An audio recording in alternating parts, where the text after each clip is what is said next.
morning. Happy Monday. This is Power Talk. I'm your host, Jean Adrienne, and today we're going to talk about power. My guest today is American-born Barbara Berger, who lives in Copenhagen, Denmark. And this is maybe her fifth book, Barbara? No, I've written 14, 15. Oh, holy moly. Look, you're my idol. Oh, thank you. Thank you. I've written a lot of books, yes. Yes, but you have. Yes, this one that we're going to talk about is by far the most popular. Good. Well, the book is called The Road to Power, Fast Food for the Soul. And that really is what you're giving us. It's easy to utilize tools to help us to remember that inner power, the power of our thoughts, the power of our minds. And there's so many really good tools in the book. But today, if it's okay with you, I would like to focus on the power of releasing. Interesting. That was one of the ones I wanted to focus on too. So there you go. You know, I think that this is the thing that we have the most difficulty doing. And each of us, I think, has difficulty with releasing to various degrees. On one end of the scale would be the people who are minimalists. On the other end of the scale would be the people who are hoarders. But it's not all the physical stuff that slows us down, but it's all that we keep inside our head. And I've been really working on doing spiritual house cleaning and inner head house cleaning now for a while. So tell the viewers today, Barbara, some tips about releasing. Can I just start before we go into releasing? I just would like to say that this book, The Road to Power, is a book about, as you said, the power of the mind, your mind, my mind, and everyone's mind. And so all the techniques in the book, as you say, are designed to help us, first of all, understand the power of the mind, understand how it is shaping our experience of life, and to help us to more consciously and wisely use the amazing power of our minds. And so there's I don't know how many chapters there are in the book. Each chapter has a different sort of approach, a focus, and some tools. And the one you picked out is one of the first chapters in the book, called The Power of Release. So, and it is, as you say, since our thoughts and our beliefs and the focus of our attention are creating our experience of life, when we're holding on to a lot of old stuff or negative emotions, negative stories, beliefs about the past, they kind of clutter up the space up here, and they block our ability to focus on the good in our lives and to attract new good in our lives. So therefore, the power of releasing is a major issue for so many people. Yeah. So how do we do it? Well, first of all, we have to think about it. We have to make up our mind that it's something we want to do. And then when thoughts arise or emotions arise or situations arise where we feel discomfort or we feel negative emotion, and we look at these situations, I think it's in this book or in one of my books, this mantra that I always use and that I suggest people use. And it is, I fully and freely release, loose, let go, and let God. So say, for example, that you have a relationship that no longer serves you, and you are holding on to the problems, the memory, or whatever it is. I mean, it could be an ex-partner, it could be one of your children, whatever it is that you cannot fix. Which we cannot fix anybody, but surely. Exactly. So therefore, it's such a. Well, I think what happens, I know you know about it, that when we actually practice releasing, when we make a conscious choice, I fully and freely release you. I fully and freely release this situation and let it go to the highest good. We know that we feel a sense of relief. That's the thing. We feel better. Right. And the other person doesn't matter. Because they're their own little universe spinning around out there. That's right. So, yeah. Well, If you know the serenity prayer, God give me the serenity to accept the things I cannot change, the courage to change the things I can, and the wisdom to know the difference. So it's really about this serenity that arises in us, that when we accept the things that we cannot change, which is basically everything and everyone. Right. Yeah. So to let that go. I mean, if you think about how much mental energy, how much mental space we use thinking about how other people should be, what they should do, how they should act, kill me now, right? Yeah. And, I think the thing that most of us don't realize when we get caught up in that attachment to somebody else's outcome, we get energetically entangled with them and we start running their stuff. It's a subconscious, unwitting action that can really derail your power in your life. Exactly. I totally agree. So do you have, are you working on something specifically right now in your life? Yeah. I don't ever set myself up little bitty goals. I set myself up humongous goals. Good. So what I'm working on right now is releasing everything. All of the beliefs that are inside my head. Everything. Good girl. And going back to ground zero, which is, for me, it involves being in the present moment and only holding on to what is in my reality right at this moment in time. You are really a cool lady. Well, thank you. It's not easy, because boy, when you set something up like that, because I've gone at it in bits and pieces in the past. Yes, of course. Releasing this, that, or the other thing. But, I think what you're basically also saying is we're talking about the entire collective consciousness and all the collective beliefs that are running our lives. Yes. And I have noticed, working with people and writing all these books about the way the mind works, every layer reveals a new layer. And at first we have our own personal beliefs and our own so-called stories and experiences, but they're all built on the collective belief system. If it's the belief about family, the belief about relationships, the belief about aging, the belief about the body, the belief about, you name it, every single area that concerns us, our beliefs about money. It's all, as you say, trying to let all of this go. Yeah. But of course, it's also easier to release something when you've actually looked at the thought system and deconstruct it. In other words, when you're able to ask yourself, is this true? Does it serve me? Does it have anything to do with the nature of reality? How is it improving my life situation? All these questions, when you look at that, and then when you see that it doesn't serve you, it's much easier to say, I fully and freely release you. Exactly. And that mantra is in this book, by the way. Because I just remember, I've read it recently. Yeah. But yeah, and I've been working on all those bits and pieces for the last 20 years. And letting go of this part or that part or the other part. And then they tend to come back, and I'm going to let it go again. Until finally I decided, you know what? I'm drawing a line in the sand. And my goal now is to stay 100% present and only hold in my mind exactly what's appropriate for me at the moment. And so, when you set that kind of a goal, you immediately get the pop quiz, right? That's great. You are really a cool lady. You are. I like the fact that you really set yourself these major goals. Yeah. We're talking about deconstructing the whole belief system that we've been brought up with. So my pop quiz came 3 weeks ago with Hurricane Michael. I had a year ago, I moved down to Florida right almost in the point of bullseye for Hurricane Michael. Luckily, I was a little bit off to the east, so we didn't get the full force of it, and my home wasn't destroyed, thank you. Like so many people who are really, talk about release. Yeah. We had to let it all go because it got blown away or washed away.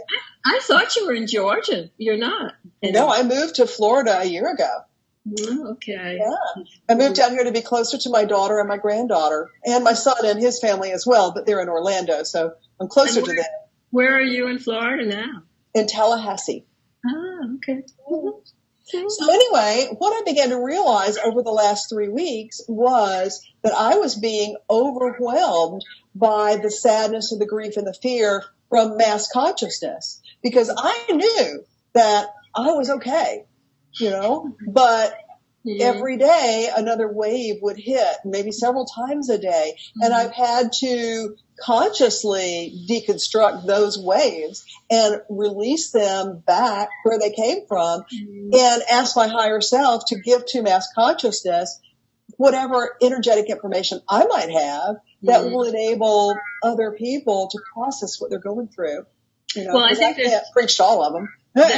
There's two things that I would like to say in terms of what you're saying, which is so powerful. Well, the one thing is that when we're overwhelmed, as you said, by these waves of thoughts, feelings, emotions, beliefs from other people, if our level of consciousness goes down because of that, we really cannot help. We're not of value. So if we ask ourselves, in what way can I be of most service, of value to my friends, neighbors, family, the world, the country, the neighborhood, whatever it is, we don't serve, by feeling terrible ourselves, because we have to remember that the high frequencies, the love, the power, the clarity, the things that you and I are striving for, they are so much more powerful frequencies, and their influence on the collective consciousness around us, we cannot measure that. One person of a very, very high frequency has an amazing effect. Think about someone like the Dalai Lama or Mother Teresa, these people who are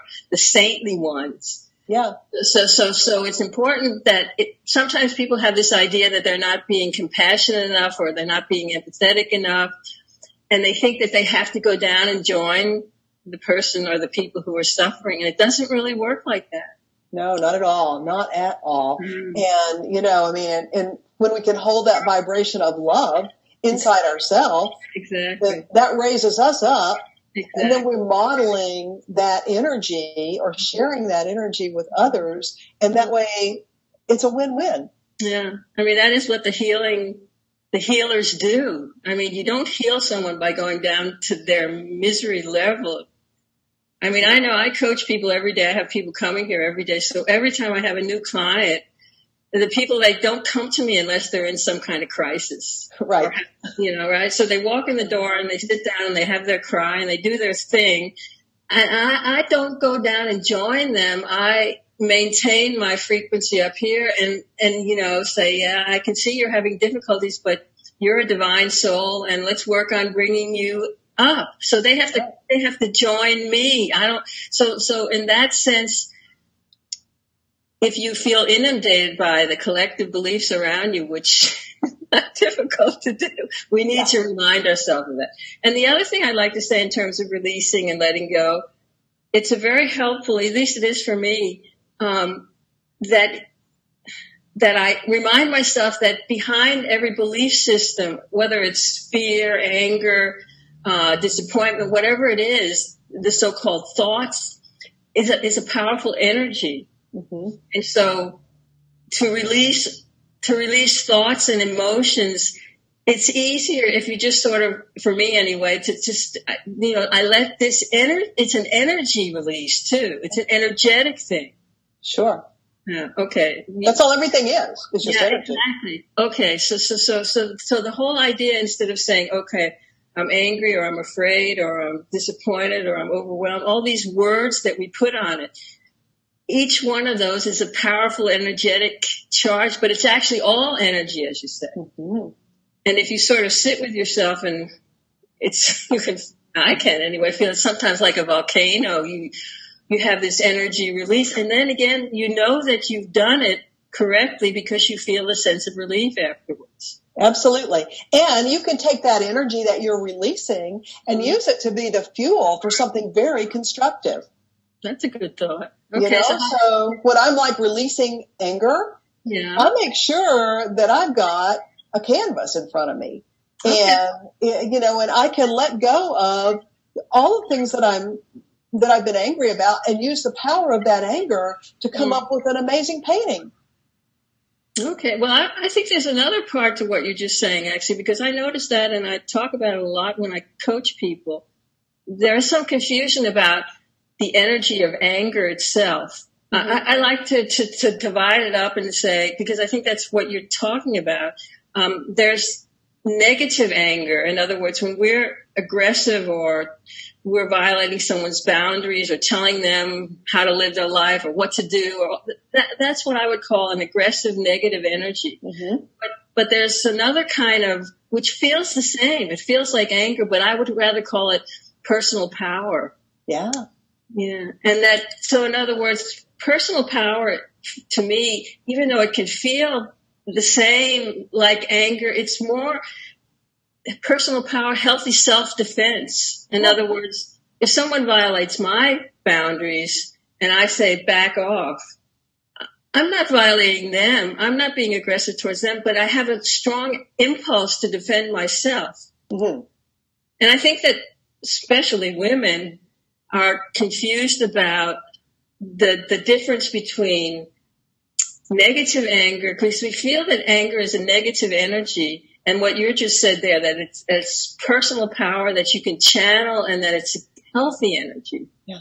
I don't know if that makes sense, but I think it's something to be aware of for most of us when we're letting this energy out. What is it? Exactly. Yeah, I mean, you can let it out in very healthy ways. Go for a run or a walk. That's true, too. That's true, too. Yeah, use that fuel and allow it to build something a lot more positive. But you can say also that being loving and kind, if you would say that that's what we want to be, to ask for or expect or want healthy boundaries, to be treated with respect, all of these sort of constructive ways of being with other human beings. Mm-hmm. Sometimes people who I work with, they're non-assertive. They're afraid to ask for respect. Yeah. And so it gets to be very confusing, actually, some of these things when you have powerful energy. What is it that I'm feeling, and how can I use it, as you say, constructively for the highest good?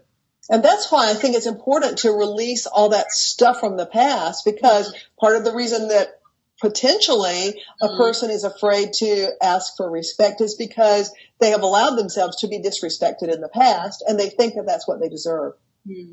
So if they can get to the core of these old beliefs and throw them out, then I think it's probably easier to set healthy boundaries and to know that we're deserving of good and love. I certainly agree. Then we come back to our whole programming, the whole way we've been programming, and so many of us come from dysfunctional families and all of that stuff, which is we're carrying around as the wounded inner child, or whatever you want to call it, this old energy, right? So how do we best clear that in a good and loving way? And that is, as you say, the selection process. What is it that I want to keep that serves me, and what is it and that's often shame. People who come from very dysfunctional backgrounds, they have been shamed, they have been blamed, whatever. And that's a very powerful energy. I know I do, I think you do also. I do energetic releases with clients, and it's often this shame energy that comes out, which is very heart-wrenching to see someone really trying to release that. Exactly. So I dived right in at the beginning of the show with my favorite topic from your book. I want to ask you, what of the different powers that you write about in The Road to Power, Fast Food for the Soul, what one is your favorite one to work with?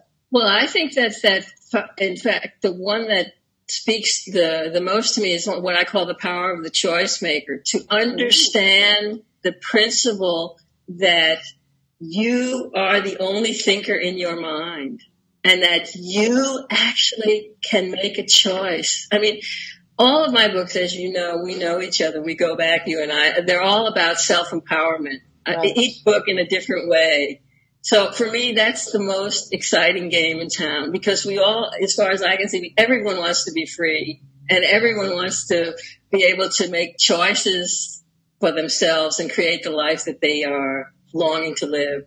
So for me, the most important concept here, the thing that gives me the most joy, that makes me so passionate about all this, is that I am the choice maker. I have this power within me.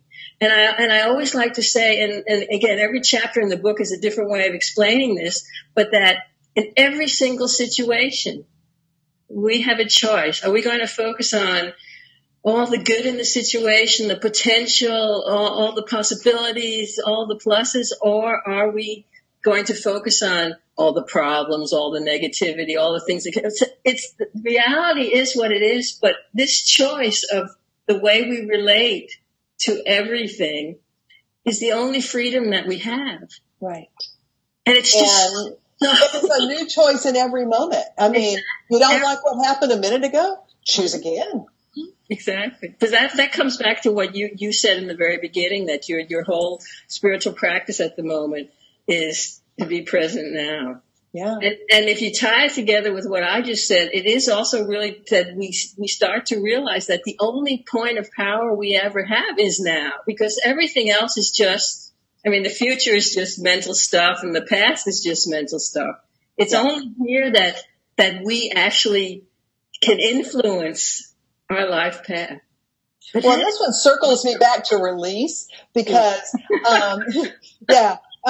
so one of the things that I realized as I've been playing with this for the last few weeks has been that it's very difficult to be present if you have a lot of noise going on in your head. And I don't know when this started for me, but it's been going on a long, long time, where in my head I'm constantly singing. Singing, yeah.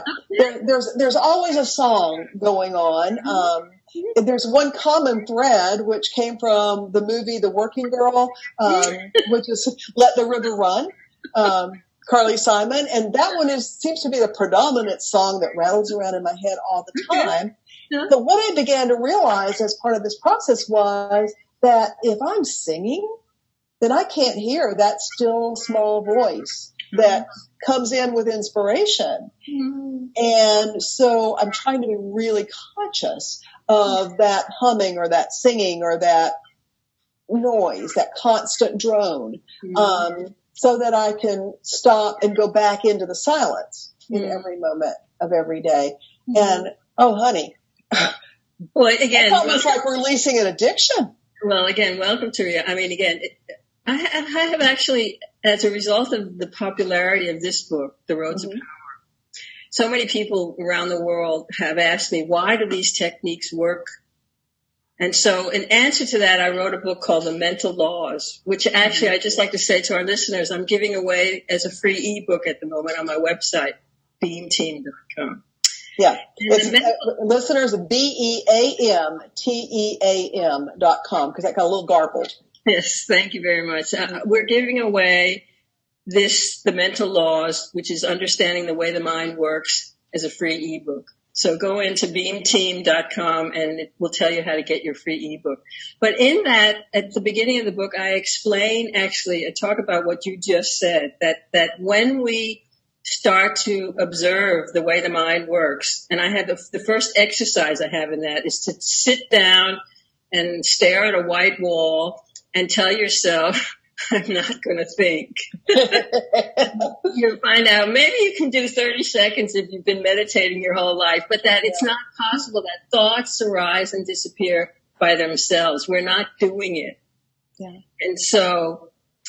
And then the next second exercise is to witness, to notice that thoughts arise and disappear, and that you're still there, that your ability to witness this. And actually, that's what you're talking about, Jean. You're talking about whether you want to call it thoughts or if it's melodies, or, I mean, I call it the inner chatterbox. And in the East, they call it the monkey mind. In other words, we have this stuff. And being present is actually, again, meditation is about the ability to be present and to witness that. Yeah. And what you're saying too is also that it really only becomes problematic when we attach to it and we identify with it. And so you could say that the great leap in consciousness for all of us is when we notice that we have thoughts or we have melodies or we have all this stuff, but it's not who we are. We are the greater field of consciousness which holds this and which it arises and disappears in. And that's also comes back to, that's also the reason why we are the choice maker. Because as we grow spiritually, we are more and more able to choose wisely as what serves me or the rest of the world and what doesn't. Yeah. So we go back to you and the melodies. So okay, so you have these melodies in your head. You can say that's very nice and very entertaining, and there's nothing wrong with that. So is it bothering you or?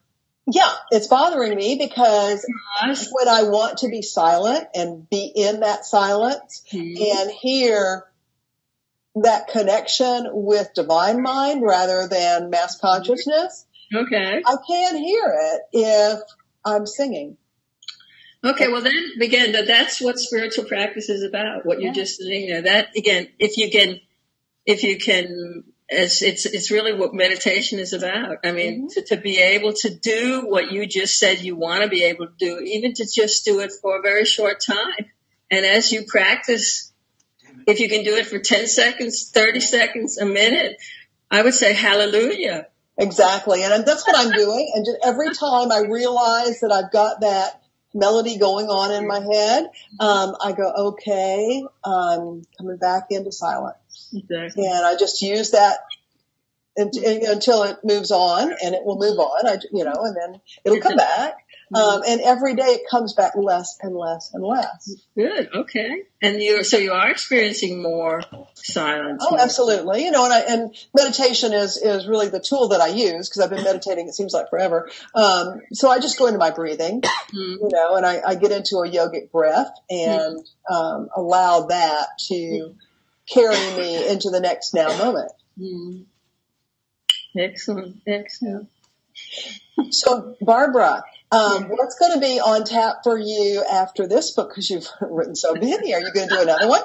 I am almost finished with another one. That's what I figured. It's called, actually, because I've been coaching for so many years, it's called Healthy Models for Living and Relationships. The Power of Truth in Action. So I've tried to take many of the things that we have been discussing and to sort of try to sort of show when we practice all this, what are healthy relationships look like? We all are pretty aware of what unhealthy relationships for sure. So I'm sure you will love it. You will be one of the first to receive it when it's and I'll have you back on the show when it is released because your work is amazing and it's so helpful to so many. And I just wish you lived closer so I could give you a big old hug. You get a mental hug. There are mental hugs in here. That was one. There are. That was also the power of the mental hug to embrace. Exactly. So thank you. And thank you also for your wonderful work. And thank you for having me. I'll be happy to come back anytime. All right. Well, just let me know when that new book is out. And listeners, go get your copy, The Road to Power, Fast Food for the Soul. And we're going to take the theme that we've been talking about today, which is freedom, on to next week. My guest next week is going to be Paul Selig. He has a new channeled book from his guides, and it's called The Book of Freedom. And it's pretty pivotal and pretty life-changing. So join me next week at the same time, the same place. And until next time, remember, people who take responsibility for their lives create the reality they desire. I love you all. Ciao.